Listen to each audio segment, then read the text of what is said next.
Hello, everyone. Welcome to Political. It's safe to say, at least in my opinion, one of the best, more conservative politics channels on YouTube right now. Today, we've got a great show for you.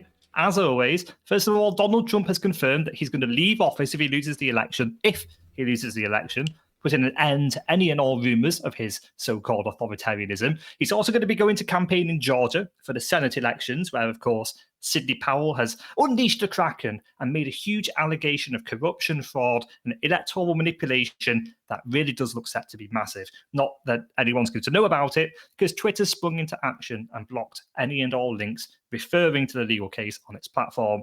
We're going to be talking about all this and more, so welcome to the channel if it's your first time here. Welcome back if it isn't. Remember to tell us what you think of the Kraken in the comment section below. Do you think it's going to go far? Will it change the course of this rigged election? Do let us know. And of course, please remember to subscribe and hit the notification button so that you get notified whenever we release a video. And very finally, a big happy Thanksgiving for everyone who's celebrated it yesterday. And with no further ado, Ryan, tell us what's going on. Yeah, so just in case anyone was still sitting on the fence with regards to whether or not Trump is a fascist dictator or not, he has confirmed now, just to make sure it's clear, in case it wasn't clear of everyone, that if he does lose the election, and obviously that doesn't happen until December, when the Electoral College people come together, then he says he will leave. No surprises there, I think, for most people, but here we go. This is the state we're in. So Trump said Thursday he will certainly leave office if the Electoral College votes to elect Democrat nominee Biden, but vowed there'll be lots of things happening between now and then. When asked by a reporter during a lengthy teleconference with military troops on Thanksgiving if he would vacate the presidency should he lose the Electoral College vote, the president said, "Certainly I will, and you know that." But the president earlier admitted that is going to be a very hard thing to concede because of the massive fraud he alleges took place in 2020 election. As to whether or not we can get this apparatus moving quickly because time isn't on our side. Everything else is on our side. Facts are on our side. This was massive fraud, Trump said.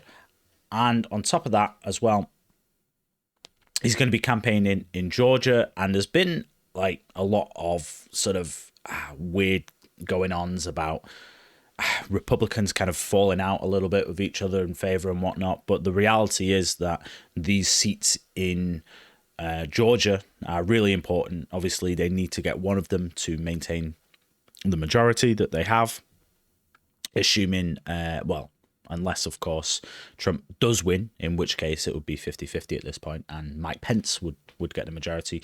But he said he's going Saturday night. He'll be in Georgia. We'll have a tremendous crowd. And he said he may go there twice. It's very important that we win those races. Those are great people.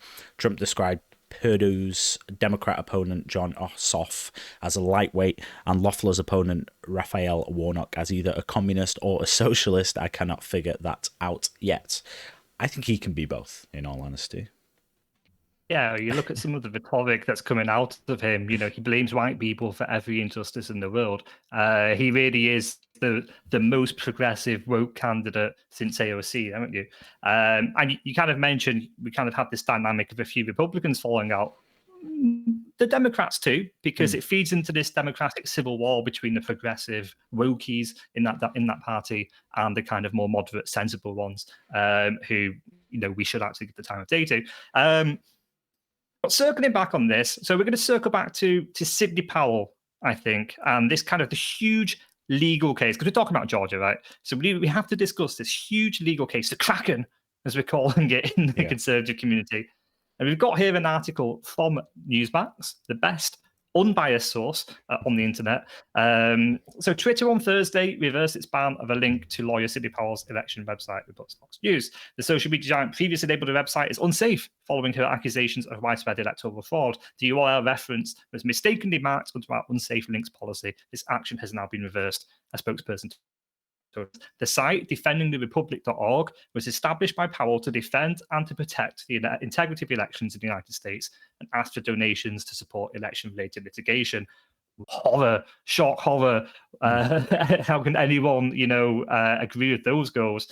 An attempt to click on the link on Twitter was originally met with the message, the link you're trying to access has been identified by Twitter or our partners as being potentially spammy or unsafe in accordance with our Twitter URL policy. Now, actually have that policy in front of us because we have an article here also from Breitbart explaining that policy. And we've got here, so malicious links such as malware and phishing, spamming and misdirecting links, links that break Twitter rules and topics such as terrorism, sexual exploitation, illegal goods, hateful conduct, violence, or hack materials. None of which apply to defending the republic.org. None of which could ever, in any scenario, apply to that. It's a legal case. And it's quite an astute legal case. It has nothing to do. They're trying to place it in the same category, or at least they're trying to place it in the same category as things like child porn websites. Utterly ridiculous, isn't it? It is. We see it all the time. Every time there is some important conservative news story or something that's important for the conservative movement, whether it's like Trump, Republicans, or whatever. They're always doing this and censoring it. If there was any doubt whatsoever that it wasn't just, what do you say, Occam's razor? Is it that's the most obvious thing is just stupidity? If if the reason, the rationale is uncertain, the most obvious reason is stupidity. That's obviously not the case anymore, because you can't really use that anymore, because when you're looking at this situation here, there's absolutely no reason whatsoever why they would need to ban the link. Like you say, it just goes to a PDF, which we're going to come to soon, but it just goes to a PDF of the lawsuit. It's like 100 odd pages or whatever, and it's just talking about the suit that they're bringing forward, and it just summarizes some of the affidavits and some of the things that they're asking for and all of this. And it's like, and how under any circumstances could you twist any of these things to apply, any of these rules to apply? You couldn't. So it just seems like they've gone, well, look, here's a thing that's kind of damaging again for us, for the Democrats or for the left wing, and then gone, well, we'll just have to block it. And then they go, oh no, we made a mistake, we reversed our decision. But again, it comes like a day or 2 days after. With the New York Post thing, it took several days, even like a couple of weeks, I think, for them to remove the ban on that. And of course, the damage that could have been done, it's been slowed down. They've stopped the circulation early on, and they know then that it's not going to be as big a story and people aren't going to share it as much. And just a little apology at the end is not good enough, really, because they've already accomplished what they set out to accomplish, and they're just doing this again and again and again, and they will continue to do it again. Exactly. It's not their first time at the rodeo, is it? And you look at the pattern of the behavior that's been established, it's time and time again. As you said, they intervene, and just by coincidence, apparently, it's on behalf of the Democrats, or it benefits the Democrats. And then, as outrage, maybe they get called into the Senate, who knows? And then they reverse their position after a huge public outcry. Really has. This election has done nothing but damage Twitter so much. And when we're talking about, you see this recently, we had investors looking at talking about removing Jack Dorsey just because of this. I can see why, because what you have is a supposedly neutral platform that is behaving in a decidedly unneutral manner. It really wouldn't surprise me at all if Twitter, we don't see it in the 2024 election, because it's no longer exists. It turns up like MySpace or something. Yeah, I think their days are numbered. There's definitely a sense of that if they continue to go down the road that they are doing, and you've seen it with so many different outlets that, as we say, go woke, go broke.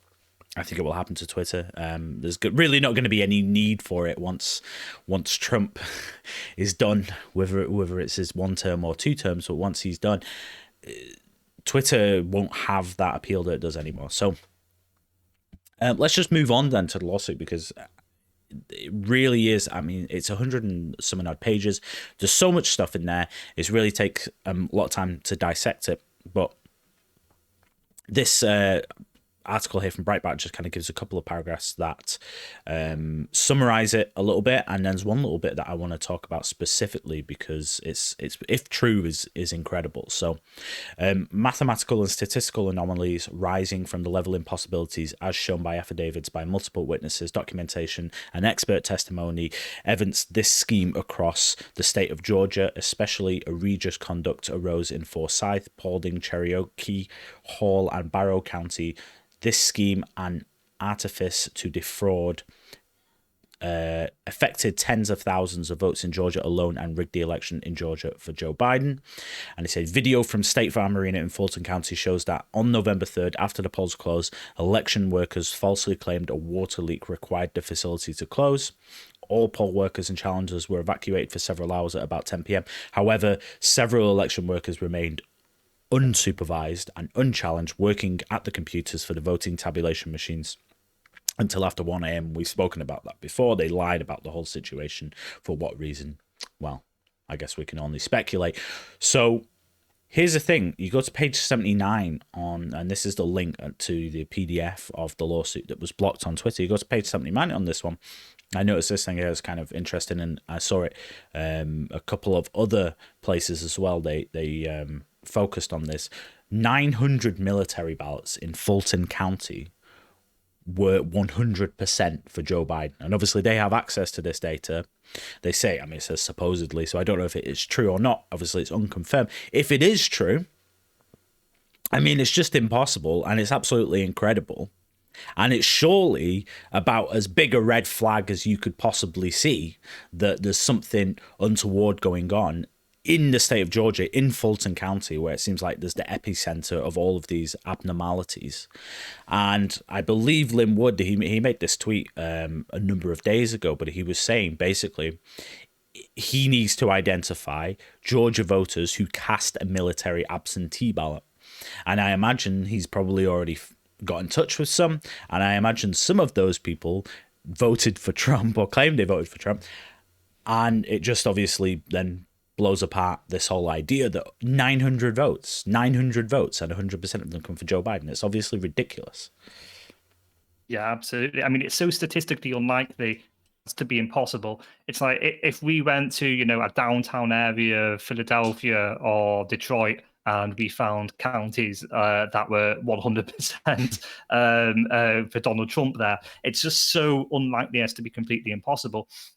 But what I'm concerned about here, if you look in the kind of the media, whenever something like this is brought to a head, you have the Democrats, and there's probably going to be a few in the comment section. Shout out to you guys, and they jump in and they say, well, it's only 900 votes, so it's not going to change the course of the election anyway, is it? But it does, because what it does is it proves that the election is so insecure that if one of these cases can happen, it can happen right across the nation. And so you might look at Georgia and say, okay, 900 military votes, let's say maybe 75% go to Trump in hindsight, but doesn't change the outcome. But you have to realize is that it's proof that the election is insecure. And if we can prove that the election is insecure, well, as Tucker Carlson said, we probably want to do a full recount with full by hand counting. Does that just make sense to me? I think it makes sense to everyone, and anyone outside of the media bubble, as I call it, whatever, in America, where they don't have access, or at least they do have access, but they choose not to access media outside of the echo chambers that they live in.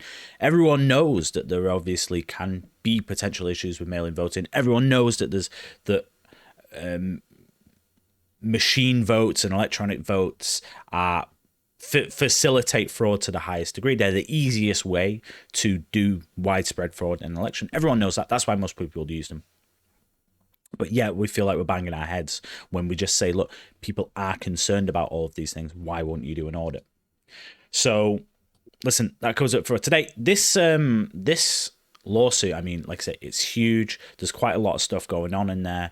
And I think it's probably going to take a few days for a lot of people to just kind of like dissect it and find the information in there. And there is also another lawsuit in Michigan as well, similar, from Sidney Powell. So that's certainly something that we're going to look at and talk about in future videos. So if that sounds like something you'd be interested in, then please do consider subscribing. And as always, thank you everyone for watching, and see you in the next one.